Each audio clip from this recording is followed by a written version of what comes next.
अस्सलाम वालेकुम स्टूडेंट्स। आज की इस वीडियो में हम स्टार्ट करेंगे 10th class physics new book chapter 11 transfer of thermal energy. Topic है हमारे पास एप्लीकेशन ऑफ हीट ट्रांसफ़र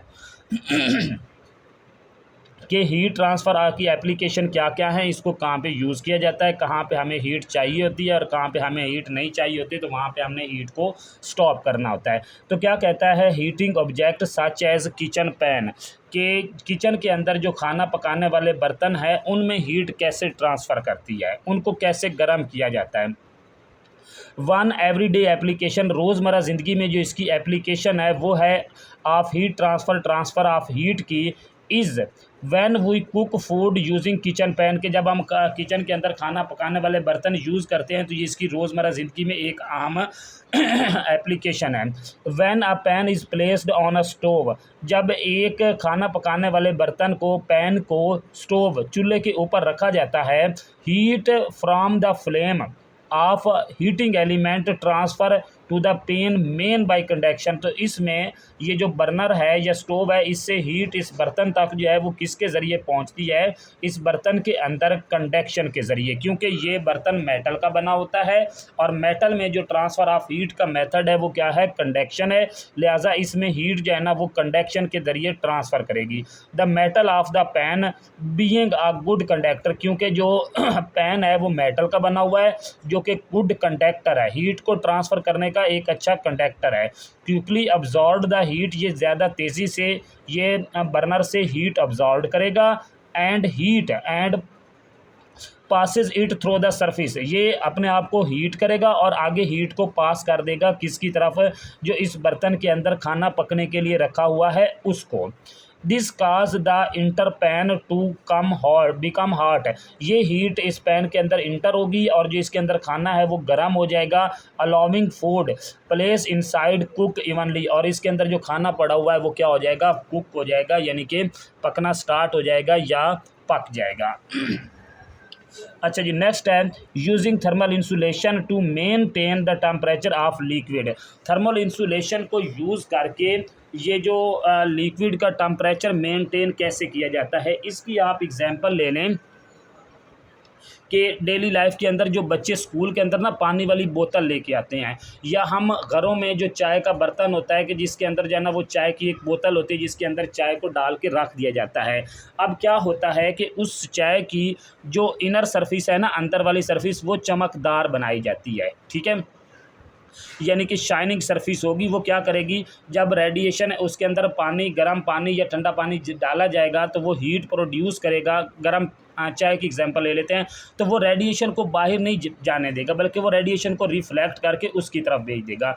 और इसकी जो बाहर वाली सरफेस है या ऊपर ये कप है, ऊपर इसका ये जो टैप होती है, ये किस चीज़ की होती है, ये इंसुलेटिंग मटेरियल की होती है ताकि वो हीट को बाहर ना जाने दें, ठीक है। ये प्लास्टिक की बनी होती हैं या स्टेनलेस स्टील की बनी होती हैं जो हीट को बाहर जाने से स्टॉप करते हैं। इसीलिए इसके अंदर गर्म चाय है तो वो काफ़ी टाइम के लिए गर्म रहती है, या ठंडा पानी है तो वो काफ़ी देर के लिए ठंडा रहता है जी।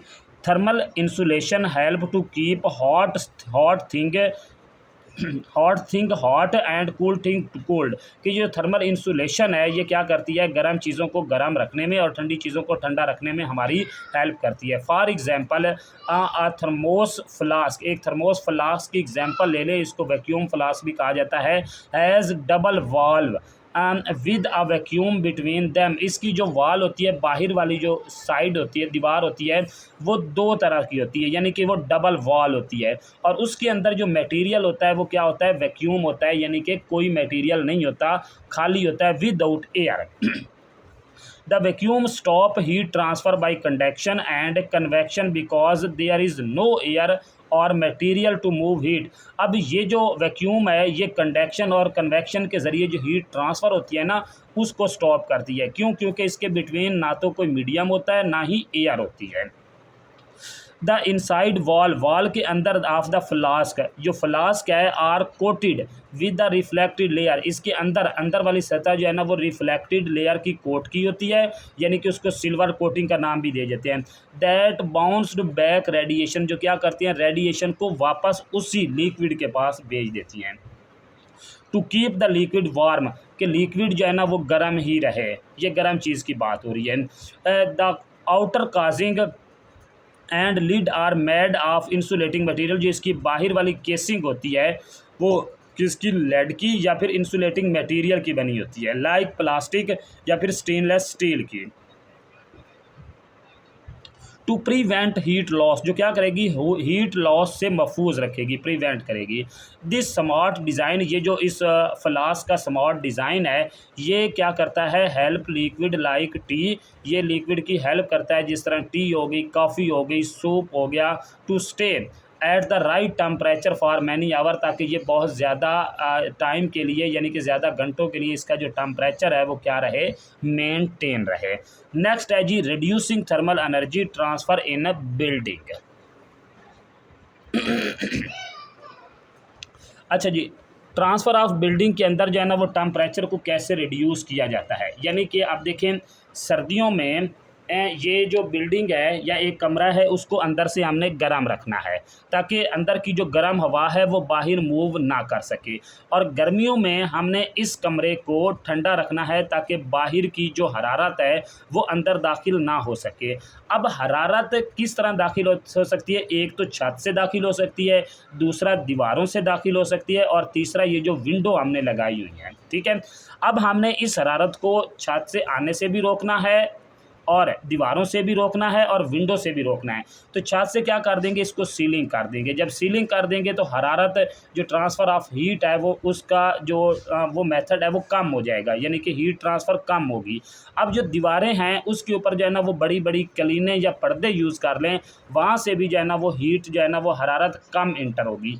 और ये जो विंडो हैं ये आप डबल ग्लास विंडो यूज़ कर लें, यानी कि सिंगल ग्लास नहीं यूज़ करना, डबल ग्लास विंडो यूज़ कर लेनी है, और उनके बिटवीन जो है ना वो क्या होती है, स्पेस होती है, कोई मटेरियल नहीं होता, तो लिहाजा वो भी हीट को आगे ट्रांसफ़र नहीं होने देती। अच्छा जी, क्या कहता है, thermal insulation in building help to keep them warm in winter, जो थर्मल इंसुलेशन है वो बिल्डिंग को हेल्प करती है कि विंटर में वो गर्म रहें, सर्दियों में गर्म रहें, एंड कूल्ड इन समर, और गर्मियों में ठंडी रहें। By adding thing like thick certain, इसमें कुछ चीज़ें ऐड करके जिस तरह उसकी जो है ना वो सर्टेन दीवारों को थिक कर दें या दीवारों के ऊपर फोम लगा दें, डबल ग्लास्ड विंडो यूज़ कर लें, और फॉल सीलिंग, और छत पे सीलिंग कर दें। तो यह क्या कर देती हैं, हरारत की जो हरारत इंटर होती है अंदर उसको रोक देती हैं। When we reduce heat loss है, जब हम हीट लॉस को रिड्यूस कर देंगे थ्रू कंडक्शन, कन्वेक्शन और रेडिएशन के ज़रिए, इट कूल्ड वेदर, तो ये क्या है, अंदर का जो टेम्परेचर है वो कूल्ड हो जाएगा, ठंडा हो जाएगा। Insulation stop warm indoor air from escaping, तो जो इंसुलेशन है ये क्या कर देगी, यानी कि और जो अंदर की हरारत है सर्दियों के अंदर वो उसको एस्केप करने से भी क्या कर देंगी, स्टॉप कर देंगी। इन हॉट वेदर, गर्म वेदर में, it prevent heat from entering the outside, गर्म बाहर अगर मौसम गर्म है तो अंदर हरारत आने को भी, हीट को अंदर आने से भी रोकती हैं। इसके लिए क्या होगा, the reduce need for heater, हमें हीटर गर्मियों में, सर्दियों में हीटर लगाने की ज़रूरत नहीं पड़ेगी, एंड एयर कंडीशनर, और गर्मियों में एयर कंडीशनर लगाने की भी ज़रूरत नहीं पड़ेगी। अच्छा जी, और उसके बाद सेविंग एनर्जी, इससे हमारी एनर्जी सेव होगी, एंड लोवरिंग कॉस्ट, और कॉस्ट भी कम हो जाएगी, यानी कि बिजली का बिल, अगर आप बिजली पे ये चीज़ें चला रहे हैं तो बिल भी कम आएगा। Saving energy and lowering cost, even simple ideas like using proper shading outside the window और ensure good ventilation to make a big difference in. इससे क्या है जी कि आप घरों के बाहर, घर की जो खिड़कियां हैं, खिड़कियों के बाहर मुनासिब तरह की शेडिंग कर दें और जो अच्छी तरह की वेंटिलेशन कर दें, तो इससे भी टेम्परेचर क्या रहता है, मेंटेन रहता है। अच्छा जी, ये क्वेश्चन है, the handle of cooking pan stay cool because it, जो आपने देखा होगा कि जो कुकिंग पैन है इसके ये हैंडल हैं ये ठंडे रहते हैं, इसकी क्या वजह है, क्योंकि ये बेड कंडक्टर या गुड इंसुलेटर के ये बने होते हैं ताकि यहाँ पर हीट ना पहुँच सके। ठीक है, ये इंसुलेटर प्लास्टिक की या लकड़ी के ये बने होंगे, क्योंकि प्लास्टिक या लकड़ी में हीट जो है ना वो ट्रांसफ़र नहीं होती, इसीलिए ये क्या रहते हैं, ठंडे रहते हैं। यहाँ तक जो है ये आपका टॉपिक एंड हो गया। लॉन्ग के पॉइंट ऑफ व्यू से ये एक इम्पोर्टेंट क्वेश्चन बनता है, explain the application of heat transfer. गुजारिश है आप लोगों से कि चैनल को सब्सक्राइब कर दें।